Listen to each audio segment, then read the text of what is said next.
Ouais, ça les amis. Encore du coup, m'empêche de bérer. Donc ça vous fait le temps, je vous laisse regarder la vidéo par vous-même. Parce que derrière eux, à Boaké, il y avait la détonation de coups de canon. Il y avait des lance-roquettes et des grenades qui affluaient là-bas. Donc vos parents vous ont porté sur eux. Vos pères ont été violés. Certains sodomisés. Vos pères. Je vous parle d'hommes avec grand H. Je ne parle pas de femmes. Je dis vos pères ont été violés, certains sodomisés.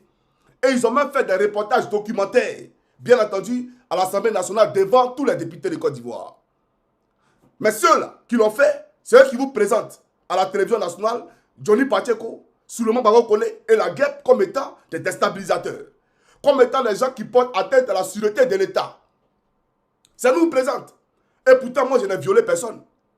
Moi, je n'ai massacré personne. Je n'ai tué personne. Je parle. Mais on me présente à la Côte d'Ivoire, devant la télévision de Côte d'Ivoire, comme étant un génocidaire. On est d'accord ou pas? On va aller en profondeur parce qu'il faut qu'on parte en profondeur. Alors, chaque homme africain peut de Côte d'Ivoire. Ici encore, on dit quoi? Suivez ici. Toujours Jeune Afrique. Vous avez vu ce qui est écrit, hein? Est-ce que vous voyez? Dites-moi, est-ce que vous voyez, s'il vous plaît? YouTube, vous voyez, non? Voilà. TikTok, c'est bon. Alors, je lis rapidement. Le changement intervenu dans l'armée a marqué la promotion de plusieurs anciennes figures de proue de la rébellion de 2002 qui avait fragilisé le pouvoir, de Laurent Gbagbo. Voilà, ça c'est souligné ici. Qui avait fragilisé le pouvoir de Laurent Gbagbo. Ceci nous amène à la deuxième vidéo que je vais vous présenter ici. Je vais vous présenter une vidéo ici, vous allez voir de quoi il s'agit véritablement. Voilà. Qui avait fragilisé le pouvoir de Laurent Gbagbo. Alors, qui a fragilisé le pouvoir de Laurent Gbagbo? Il faut qu'on enquête pour voir véritablement qui a fragilisé son pouvoir. Ces jeunes. Voilà. Alors, ici, suivez, c'est parti. Au général Robert Gueye, il a dit que le général, puisqu'il avait un parti, Robert Gueye n'avait pas de parti, n'avait pas de discours, il a réussi à s'imposer. Bien, il a réussi à s'imposer. Mais qu'est-ce qu'on a récolté? La guerre. Ça, je fais exprès pour vous parler de ça, hein, parce que ce sont les arguments qu'ils développent. Et dit, on ne nous a pas laissé gouverner. Mais attends, ce sont des gens, ils sont marrants. Donc toi tu es au pouvoir, tu veux que moi je te laisse gouverner. Mais moi, donc je vais mourir alors. Moi je ne fais rien. Mais non, non, c'est pas ça. On ne laisse pas ceux qui sont au pouvoir, on ne laisse pas gouverner. Dans aucun pays démocratique, on ne laisse pas ceux qui sont au pouvoir, on ne les laisse pas gouverner. Ah oui, on ne les laisse pas gouverner. On ne voit pas le monde de la même manière. L'amour que tu as pour le pays, il ne s'explique pas de la même manière pour moi. Ok. Sinon, donc, il est en train de vous dire en clair que dans tous les régimes démocratiques, on ne laisse pas les présidents gouverner. Mais merci à Bakongo. Parce qu'aujourd'hui, là, sa déclaration nous permettra d'aller en profondeur. Ceux qui n'ont pas laissé le président Gbagbo gouverner, là, c'est les rebelles. C'est les rebelles. Et quand lui parle de tout État démocratique, la Finlande est un État démocratique. Voilà pourquoi il parle en cagoulé ici. La Norvège est un royaume, mais démocratique. Voilà pourquoi il n'y a pas d'encagoulé là-bas. Idem pour le Danemark, idem pour la Suède, idem pour la France. En France, on ne laisse pas Macron travailler. Mais à travers les arguments, les idées qu'on émet, les critiques qu'on porte sur la gestion de Macron, on ne prend pas des armes pour aller attaquer Macron. On ne prend pas des armes pour aller attaquer Donald Trump. Quand Donald Trump a perdu le pouvoir, il n'a pas pris des armes pour venir attaquer Joe Biden. Il s'est replié, il s'est reconstruit et il est revenu dans la compétition. Et il a remporté le scrutin électoral. Aujourd'hui, le président des États-Unis. Mais voici des gens qui se vantent de ce que la rébellion a massacré la Côte d'Ivoire et qui n'ont pas laissé le président Gbagbo Laurent gouverner. Et c'est ceux-là qui cherchent à attraper Bago Kone.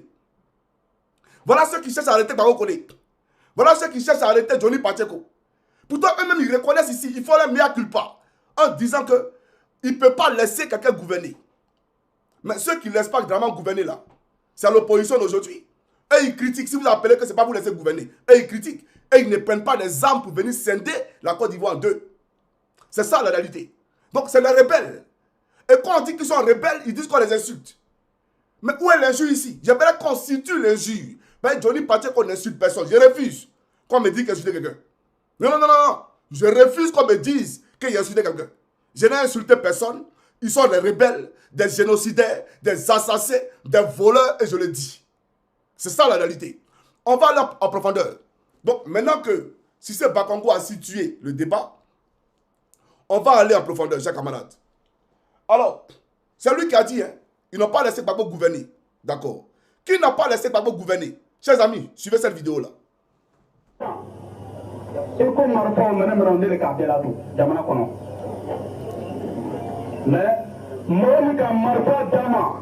Nalu bɛ MPC supporter a ye taa supporter Zakaria kosɔn a ye taa supporter IB kosɔn a ye b'a supporter mɔgɔ min kosɔn a ye jɛ k'a lɔ o ye Alassane Dramane Ouattara ye mais mɔgɔ min ka marifa d'a ma nalu bɛ MPC supporter a ye taa supporter Zakaria kosɔn a ye taa supporter IB kosɔn a ye b'a supporter mɔgɔ min kosɔn a ye jɛ k'a lɔ o ye Alassane Dramane Ouattara ye mais mɔgɔ min ka marifa d'a ma nalu bɛ MPC supporter a ye taa supporter Zakaria kosɔn a ye taa supporter IB kosɔn a ye b'a supporter mɔgɔ min kosɔn a ye jɛ k'a lɔ o ye Alassane Dramane Ouattara ye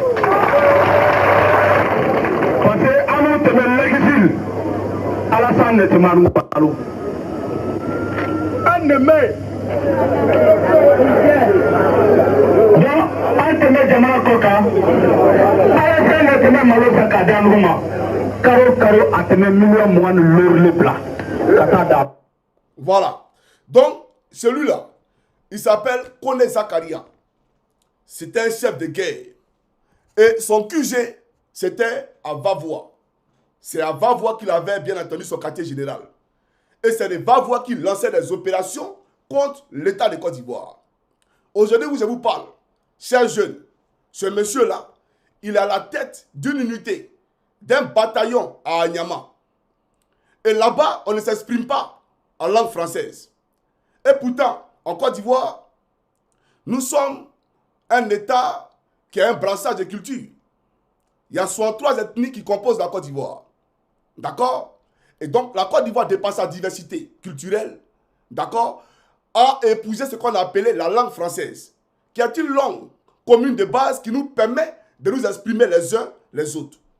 De nous faire comprendre. Parce que si Johnny Pacheco, qui est d'ethnie BT, parle BT à mon frère qui est Baoulé Ouani, il ne va pas me comprendre. Donc c'est à partir de la langue française, qui est notre langue nationale, bien entendu, que nous nous exprimons. Donc on écrit en français, on parle en français. Si le chef de l'État veut s'adresser à nous, mais qu'est-ce qu'il doit faire? C'est dans la langue française. Lui-même, il ne comprend même pas son ethnie. Il dit qu'il vient au dîner, mais il ne comprend pas son ethnie. On doit faire la traduction quand il s'en va là-bas. Donc, pour dire quoi? Là où Kone Zakaria est, cher jeune, qui avait 18 ans, on ne parle pas français là-bas. Si tu as parlé français, ce n'est pas eux qui t'adressent. Si tu as parlé BT, ce n'est pas eux qui t'adressent. Mais si tu parles l'ethnie là, malinké là, ah oui, là ils comprennent. Ben, là-bas, on parle malinké. Là-bas, on écoute bien entendu malinké. Voilà ce que veut dire. Mais ce monsieur qui dit que si vous voulez supporter la rébellion, ne supportez pas IB, ne supportez pas moi, Zakaria, ni Solo Guillaume. Supportez celui qui a payé des armes, Alassane Dramane Ouattara. Et il nomme Alassane Dramane Ouattara. Et il va plus loin pour dire que Ouattara leur donnait 25 millions par mois pour payer la nourriture, pour les entretenir, eux les rebelles. C'est lui qui l'a dit. Et on veut nous dire à nous de respecter ce Dramane Ouattara dont il parle. On va le respecter comment? On ne peut pas le respecter. Je ne dois aucun respect ni aujourd'hui ni demain à Alassane Ouattara. Ni aujourd'hui et ni demain à Alassane Ouattara. Je n'ai aucun respect pour lui, même 1% de respect. Je n'ai pas pour lui. Parce que c'est un génocidaire. Un monsieur qui est souillé dans son fond intérieur. Parce que seul un homme qui est souillé, qui a une noirceur profonde, peut prendre des armes pour venir tuer les gens. Et promettre, comment on appelle ça? Prendre des gens qui ont tué nos parents pour les mettre à des postes de responsabilité. Voilà la réalité. Donc je vais encore plus en profondeur pour que les gens comprennent de quoi il s'agit. J'ai présenté ici une autre vidéo. Là, vous allez voir des rebelles en action en Côte d'Ivoire. Des rebelles en action. Puisque c'est eux qui ont dit, ils n'ont pas laissé Gbagbo travailler. C'est pas moi qui ai dit. Voilà. Donc, chers amis, suivez ici. Maintenir sa position, surveiller les mouvements de l'ennemi. Ces soldats, ce sont les forces républicaines fidèles à Alassane Ouattara. Leurs véhicules sont lourdement armés de mitrailleuses et de lance-roquettes. Les troupes assiègent Abidjan depuis 5 jours. Entouré de ses lieutenants, le commandant paraît confiant. Ils ont bien préparé ce qu'ils nomment l'assaut final. Okay. Mais de nombreux militaires... militaires... Ils sont en train de signaler mon live sur TikTok. Vraiment. Ils sont en train de signaler mon live sur TikTok. Vous voyez les gens. Regardez-moi les choses comme ça. Regardez-moi les choses comme ça. Ils sont en train de... Oh merde. Bon. C'est comment, c'est pas grave. Lui qui est ici, là, que vous voyez ici. Lui qui est ici, là, que vous voyez ici, que je pointe du doigt ici. Il s'appelle Chérif Ousmane. Il s'appelle Chérif Ousmane. Poursuivons. Infiltrer la population civile, ce qui complique la tâche des soldats pro-Ouattara. C'est bien notre problème, les civils. Bon. C'est bien notre problème. Ce qui complique la tâche des soldats pro-Ouattara. Mais les gars, à ma connaissance, la Côte d'Ivoire est une république. Et nous avons une seule armée pour cette république-là. Je ne savais pas qu'il y avait des soldats pro-temps. Des soldats pro-Ouattara. Mais les soldats pro-Ouattara sont quittés où? Voilà la question à laquelle ceux qui nous présentent comme les déstabilisateurs doivent répondre. Ces soldats pro-Ouattara sont quittés où? Répondez à cette question pour qu'on avance. Et on va avancer et vous allez répondre à cette question-là. Vous pensez qu'on s'amuse? Allons-y. On ne peut pas tirer sur la foule ni sur les femmes comme les enfants. On est obligé de faire attention aux civils. Là. Ça, on n'a pas à faire à la police. C'est devant les caméras qui le disent. Sinon, chers jeunes, ça c'est la première partie de la vidéo. Je ferai une deuxième partie où je vais vous montrer des enfants à qui ils ont arraché leur partie génitale. Des femmes qui ont été violées, massacrées par ces mêmes rebelles-là. Comme ils sont devant France 24, ils veulent se jouer des gens de bonnes mœurs, voilà, des gens qui ne sont pas entachés, bien entendu, par le sang des Ivoiriens. Mais c'est les criminels. Mais la question que vous devez vous poser, d'où ils viennent? Parce que vous étiez des enfants. Ceux-là, ils sont quittés où? Poursuivons. On demande à la population de rester chez elle. Parce que nous, aujourd'hui, nous sommes attaqués par les civils. On n'a pas envie d'attaquer les civils. Donc les civils se mettent chez eux à la maison. Nous, on va faire le travail. Tout ce qu'on verra après le coup de feu que le président Alassane Ouattara a donné sont des ennemis. Pour le lieutenant Siloué, l'issue de l'offensive ne fait plus aucun doute. La chute de Laurent Gbagbo est programmée. Il s'interroge désormais sur son sort. Peut-être qu'il fera la manière de... Dites-les, on ne le retrouvera pas peut-être à son corps, peut-être. Il allait trop loin pour pouvoir se livrer, je crois. Voilà. Donc, pour dire, tous ceux qui sont en train de parler là, sont des acteurs principaux de la rébellion sanglante et sanguinaire qui a endeuillé la Côte d'Ivoire en 2002. Tous ceux qui sont en train de parler là, sont des rebelles. Ils sont quittés au nord de la Côte d'Ivoire pour venir pendant la crise post-électorale de 2010-2011. Laquelle crise, comment on appelle ça, opposait bien entendu un contentieux entre le président Ouattara et ça, vraiment c'est pas possible. Et entre le président Gbagbo, autant pour moi, il a voulu dire, et le faisant de coup d'état Draman Ouattara. Vous comprenez? Donc, ils sont quittés à Bouaké, ils sont arrivés en Côte d'Ivoire. Dans la partie sous contrôle gouvernemental. Mais bizarrement, ils obéissaient à qui? Bizarrement, ils faisaient la guerre à qui? Ils faisaient la guerre à un seul homme, Gbagbo Lora. Ils faisaient la guerre à un seul homme, Gbagbo Lora. Ils obéissaient à un seul maître, Alassane Draman Ouattara. Alors pourquoi obéissaient-ils à Alassane Ouattara? Pourquoi? Donc quand Bakongo dit qu'on n'a pas laissé Gbagbo gouverner, on ne veut pas le laisser gouverner, il le dit à juste titre. Ils ont formé une rébellion depuis le Burkina. Une milice armée à qui ils ont donné des lance-roquettes, des treillis, alors qu'ils ne sont même pas militaires, pour venir créer la chienlit en Côte d'Ivoire. Voilà la réalité. Donc ceux-là, à ceux-là, on ne doit aucun respect. Il faut que les Ivoiriens le comprennent. Je viens. On va avancer parce que il faut qu'on avance. Voilà. Il faut qu'on avance. Alors, un instant s'il vous plaît. Alors ici, nous avons vu les rebelles. On poursuit. Mais les forces fidèles de Laurent Gbagbo n'ont pas encore capitulé. Les troupes pro-Ouattara savent que les combats seront difficiles et qu'il y aura encore des victimes dans leur rang. Voilà. Donc, La force pro-Gbagbo. Maintenir sa position. La force dont on parle de l'armée, ce n'est pas des forces pro-Gbagbo, on parle de la gendarmerie, l'armée républicaine. L'armée, comment on appelle ça, les forces de défense et de sécurité. La gendarmerie nationale, la police, l'armée de terre, l'armée de l'air. N'ont pas capitulé. C'est-à-dire qu'ils n'ont pas fait allégeance. Ils n'ont pas dit, on reconnaît que vous êtes fort, on se rend. Ils n'ont pas capitulé. Vous comprenez? Donc, les forces pro-Ouattara là reconnaissent que le combat là sera rude. Mais les forces pro-Ouattara qui viennent attaquer la gendarmerie, qui viennent attaquer l'armée républicaine de Côte d'Ivoire, l'armée, les forces de défense et de sécurité, il y a un problème. Donc ces forces-là sont quittées où? Voilà la question qu'on pose à Ouattara. Et lui-même, il est dit ici, cher jeune, il est dit ici, suivez. Nicolas Sarkozy, qui a d'ailleurs été ovationné, applaudi. La force licorne a joué un rôle décisif dans le dénouement de cette crise. C'est vous qui l'avez dit. Que répondez-vous aujourd'hui à vos adversaires qui disent que vous avez été installé par des puissances étrangères? Parce qu'ils ne connaissent pas la réalité, tout simplement. Les Ivoiriens sont fiers donc d'avoir mené ce combat. Après tout, ce ne sont pas les forces françaises ni onusiennes qui ont permis de rentrer jusqu'à Abidjan. À Abidjan, Laurent Gbagbo avait des armes de destruction. Donc, il est dit, ce ne sont pas les forces françaises ni onusiennes qui ont permis de rentrer jusqu'à Abidjan. C'est lui qui le dit, c'est pas moi qui le dis. Donc, chers jeunes, voilà pourquoi il a décidé de vous parler aujourd'hui. Parce qu'il faut qu'on se parle. Si c'est Bakongo dit qu'ils n'ont pas laissé Gbagbo travailler, on voit des forces, d'après eux, on ne sait même pas qui ils sont. Ils sont babus, sales. Quand vous voyez l'accoutrement, vous vous demandez, mais c'est quelle armée ça là?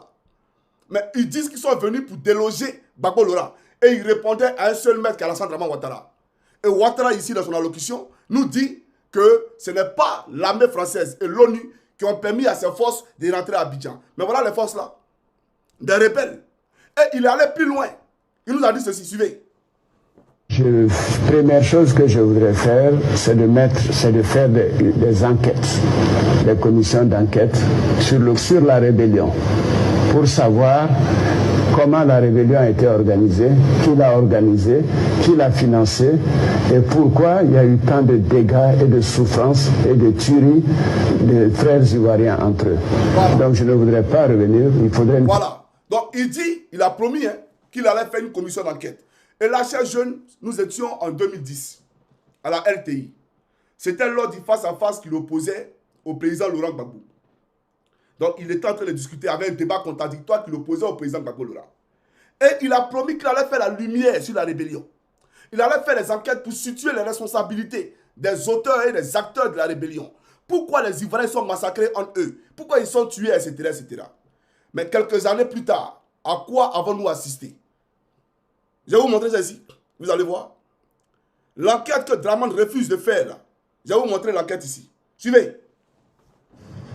Le 19 septembre 2002 marque la naissance des Forces Nouvelles. Cette organisation politico-militaire a participé depuis cette date à la vie politique du pays. 10 ans après, que deviennent ces Forces Nouvelles et quel avenir pour cette organisation? Sur place, à Bouaké, Charles Niaouré nous en parle. Le 19 septembre 2002 reste pour beaucoup d'Ivoiriens un jour inoubliable. Cette date marque le début d'une crise militaro-politique en Côte d'Ivoire qui a duré près d'une décennie. Elle symbolise aussi la naissance de la première rébellion armée qui a connu le pays de toute son histoire. Une rébellion qui, pendant un peu plus d'1 an, sera animée par 3 mouvements. Ce sont le mouvement patriotique de Côte d'Ivoire, le MPCI, le mouvement pour la justice et la paix, le MJP, et enfin, le mouvement patriotique du Grand Ouest, le MPIGO, occupant cumulativement plus de 60% du pays. Ces 3 mouvements, à la suite des discussions et des accords de Makou 6, en janvier 2003, en France, vont se mettre ensemble pour former les Forces Nouvelles de Côte d'Ivoire, FNC. Le ministre Konaté Sidiki en était le porte-parole. Je suis porte-parole des Forces Nouvelles de Côte d'Ivoire, une organisation politico-militaire qui revendiquait une autre forme de combat pour lutter contre l'imposture, contre la forfaiture antidémocratique dans notre pays, qui voulait aussi équilibrer les rapports de force et créer les conditions optimales pour toutes les parties en Côte d'Ivoire d'aller à une élection libre, démocratique et transparente. Aujourd'hui, plusieurs cadres des forces nouvelles sont dans le gouvernement, à l'hémicycle et à de hautes fonctions dans l'administration publique ou privée. Son ancien secrétaire général est même l'actuel président de l'Assemblée nationale. Chez les militaires, des commandants de zone sont dans les cercles de décision. L'ancien chef d'état-major des forces armées et des forces nouvelles est aujourd'hui le chef d'état-major général des armées réunifiées du pays. Ce qui, pour le ministre Konaté Sidiki, est le signe que la vie des forces nouvelles fait partie de l'histoire ancienne. Ainsi dissoute, de fait, les animateurs de ce qui est aujourd'hui l'ex-force nouvelle ont décidé de porter un autre fardeau, celui de la réconciliation et du développement du pays. L'esprit aujourd'hui, c'est d'aller à la paix, d'aller à la réconciliation, et nous appelons tous les enfants de ce pays à s'engager dans la réconciliation telle qu'elle. Quand j'écoute ça, j'ai mal. Quand j'écoute un homme comme ça parler, j'ai très mal. L'esprit aujourd'hui, c'est aller à la paix et à la réconciliation. On vous a dit qu'on ne voulait pas la paix et la réconciliation. Nous, on vous a dit qu'on ne voulait pas la paix et la réconciliation. Qui est venu troubler cette paix et la réconciliation là? Qui l'a troublé? Voilà pourquoi le président Gbagbo Laurent disait à juste titre qu'aujourd'hui il y a la paix parce que le déstabilisateur, le père des coups d'État est au pouvoir. Voilà pourquoi il n'y a pas de perturbation en Côte d'Ivoire. Voilà pourquoi il n'y a pas de terroristes en Côte d'Ivoire. Puisque le père des terroristes aujourd'hui aux affaires en Côte d'Ivoire. Et vous voulez inquiéter qui? Vous prenez la justice, non pour persécuter qui? Mais nous on s'en fout de ce que vous racontez. Prenez la justice, on s'en fout de ça. Devant les juges, je vais répéter ce que j'ai dit. Devant la CPI, je vais répéter ce que j'ai dit. Vous pensez avoir affaire à qui? Des criminels notoires aujourd'hui en col blanc vont venir faire la morale au peuple de Côte d'Ivoire. Les enquêtes que Dramane Ouattara a promis chez jeunes. Où sont les enquêtes? À notre grande surprise, au lendemain de la crise post-électorale, tous ceux qui ont été dans la rébellion ont été promus à des postes de responsabilité, des postes clés dans la République de Côte d'Ivoire. Et aujourd'hui, Chérif Ousmane, ce tueur génocidaire, il est le chef d'état-major adjoint de l'armée de terre. Et vous trouvez que c'est normal? C'est un scandale. Et c'est de ça que je souhaitais de parler. Mais on va aller en profondeur. Parce qu'il faut qu'on parte en profondeur. Ici, chers amis, suivez, c'est parti. Les faits d'armes lourdes se sont repliés. Face à eux, Laurent Gbagbo dispose de mortiers, de chars et de miliciens armés. Toujours retranchés dans un bunker de... C'est ça, miliciens là. Vous avez tellement prouvé ça que la CPI l'a libéré comme miliciens armés. Faut pas m'énerver à toi, journaliste, quand tu es parlé ici là. Comment ceux là? Poursuivons, c'est parti. Il refuse de reconnaître sa défaite. Lassés par la lenteur des négociations, les combattants pro-Ouattara s'impatientent et veulent régler la situation par les armes. Combattants pro-Ouattara. Chers jeunes, il répète encore. Les combattants pro-Ouattara. Ah donc il y a le combattant pro-Ouattara. Moi je ne le savais pas. Et voilà quelqu'un qui se présente à vous comme étant un symbole. Il n'est pas un symbole. Alassane Ouattara a tué vos parents. Alassane Ouattara, c'est lui qui a divisé la Côte d'Ivoire. C'est lui qui a empêché au président Ouattara Gbagbo de gouverner notre pays. C'est lui. Donc ne venez pas nous parler de bilan, ne venez pas nous parler de pont. Et puis quel pont? Tu quittes à Yopou quand tu veux aller au plateau, on met péage. Vous avez déjà vu ça où? En Europe ici, ça existe où? Péage en pleine ville, ça existe où? Mais tu mets péage, ça veut dire que ce n'est pas gratuit. Ça veut dire qu'on paye.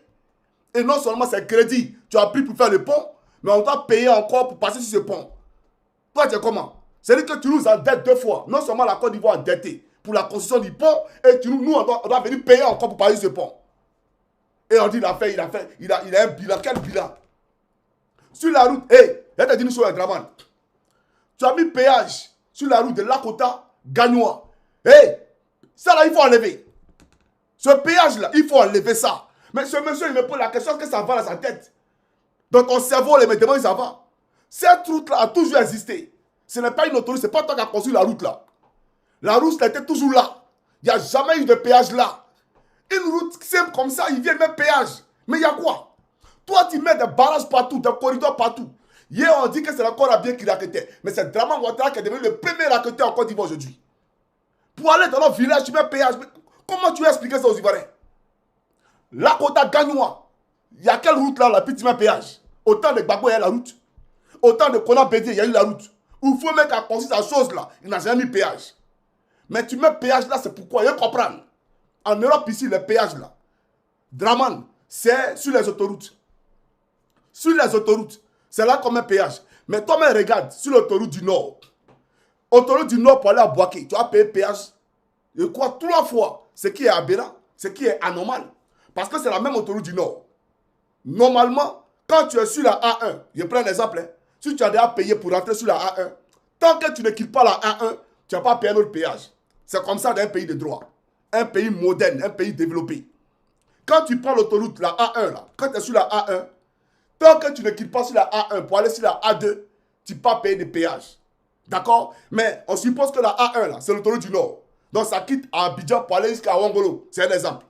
Mais comment on peut être sur la A1, quitter à Abidjan pour aller jusqu'à Wangolo et on paye à Sobroko, on paye, comment on appelle ça, vers Azak. Il y a un endroit sur la route de Dabou là. Tu vas payer le premier péage là-bas. Tu vas payer à Sobroko, tu vas payer, c'est pas Sobroko. Écrivez le nom là, sur la route de Tchébissou, là, Tchébissou là. On paye là-bas. Après, Yam Sokolo encore, tu vas payer pour aller à Tchébissou. Mais on est dans quoi? 3 péages pour la même autoroute. 3 péages. Ça s'appelle de l'arnaque. Ça s'appelle de l'escroquerie morale. Ça s'appelle du vol. Et tu es un voleur. Et il faut appeler les choses par les noms. La même autoroute, on paie un péage 3 fois. Ça veut dire qu'aujourd'hui, tu t'es à Boaké. Pour quitter à Boaké, pour revenir à Abidjan, tu vas payer 6 péages. 3 en aller et 3 en retour. On est dans quoi? On va où? Et même route de Undoussi encore. Petite route là, tu mets un péage là-bas. Comme si c'est toi qui as construit cette route là. Mais il faut arrêter. Mais ils ne comprennent pas, franchement. Et puis il y a des gens qui acceptent ça. Tes péages là, on va casser ça demain. Quand tu vas perdre le pouvoir, on va casser tous tes péages là. Tu vas venir mettre un péage là où les gagnants, t'es sérieux là? On va casser ce péage là parce qu'il n'a pas lieu d'être. Il n'a pas sa place là, on va le casser. Tes péages sur le 4e pont, le 3e, on va tout enlever. On n'a pas besoin de ces péages là.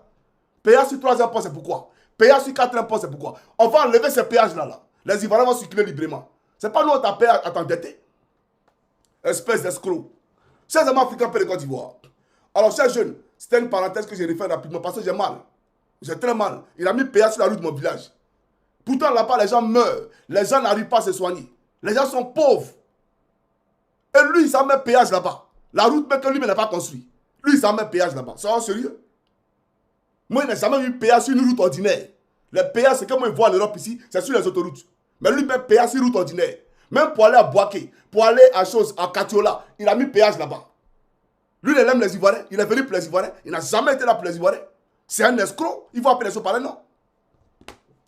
C'est comment Africain peut de Côte d'Ivoire. Même route de Daloa.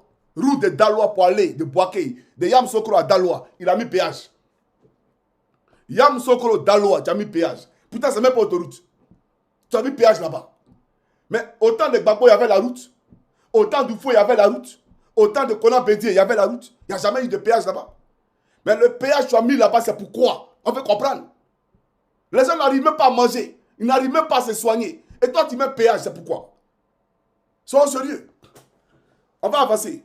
Ici, là, voilà tes forces rebelles, là. Faut les suivre. Ce matin, ils ont donné l'assaut sur la résidence de Laurent Gbagbo, comme en témoignent ces images rares. Des tirs à l'arme lourde ont été entendus à Cocody et autour du palais présidentiel. Les partisans d'Alassane Ouattara étaient déterminés. Pour exploser son palais. Nous sommes là, les armes qu'on lance, c'est pour exploser son palais. En fin de matinée, les forces pro-Ouattara ont tenté de contourner la résidence de Laurent Gbagbo, mais elles ont fait face à des tirs. Il y a eu plusieurs blessés dans les deux camps. Juste en face, comme ils sont sur une hauteur, ils ont bien organisé la défense de leur terrain. Vous voyez? La situation humanitaire. Voilà la réalité. Ceux les gens qui étaient où? Regardez des gens. Regardez-les à lui. On ne sait même pas où ils sont quittés. Des rebelles. Et c'est ça qui m'oppose à ce drame. Et je te hais, Alassane Ouattara. Je te l'ai dit, je te hais. J'ai une haine viscérale vis-à-vis de toi. Tu m'énerves. Tu m'énerves. Quand je te vois, tu me rappelles tout ce qui a été horreur dans mon pays. Quand je te vois, j'ai mal. Mon cœur pleure. Parce que tu es mauvais, tu es sanguinaire. C'est ça la réalité.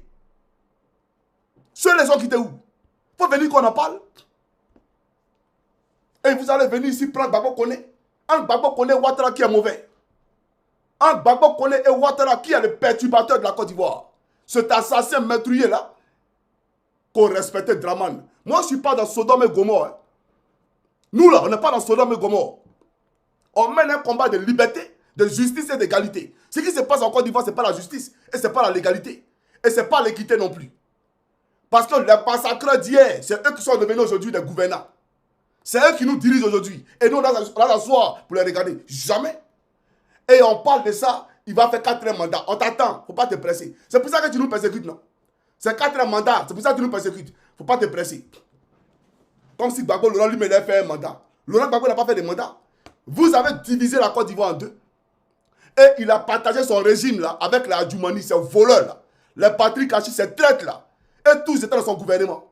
Tous ces voleurs qui ont combattu Gbagbo dans son gouvernement, dans son régime. C'est ça la réalité. Toi, tu gouvernes le FPI. Tu gouvernes le pays avec le PPACI. Mais tu gouvernes avec le RDR.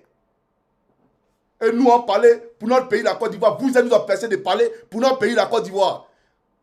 Vous là, vous buvez le comment? Moi, je vais arrêter de parler de mon pays, la Côte d'Ivoire. Parce que tu t'appelles Draman. Toi, tu n'as rien compris, champion. Je parlerai de mon pays aujourd'hui et puis demain, c'est mon droit le plus absolu. Parce que tu es un tueur. Aujourd'hui, les Ivoiriens, là, quand ils te voient, ils ont peur. Parce que tu massacres les gens tous les jours. Espèce d'assassin. On parle de ça, on dit on insulte les gens. C'est pas un assassin? La femme du lieutenant Bawa, elle est où? La femme du lieutenant Bawa, venez qu'on en parle, elle est où? Qui l'a tué? Qui l'a tué? Le capitaine Amman. Qui a tué le capitaine Amman? Comment on appelle ça? Docteur de Solo Kibafouri Guillaume. Le colonel Dosso. Qui a tué le colonel Dosso? C'est pas le même Draman Ouattara qui passe son temps à tuer les fils de Côte d'Ivoire. Et vous, si vous avez peur, moi, il n'y a pas peur. Et je parlerai tous les jours. J'aimerais te le dire. Il n'y a personne qui peut m'empêcher de parler. Fut-il la CIA ou le FBI? Je vais parler aujourd'hui et demain. Et même devant un juge, j'ai dit ici, là, c'est petit, alors la CPI. C'est que j'ai là, c'est trop, ça dépend de vos compétences. Allons à la CPI directement, là-bas c'est mieux. Par exemple, ta place à la CPI. Sois sérieux. Regardez la vidéo, likez, commentez et n'oubliez pas de s'abonner. Je compte sur vous pour ce mois de mars. Ciao, ciao.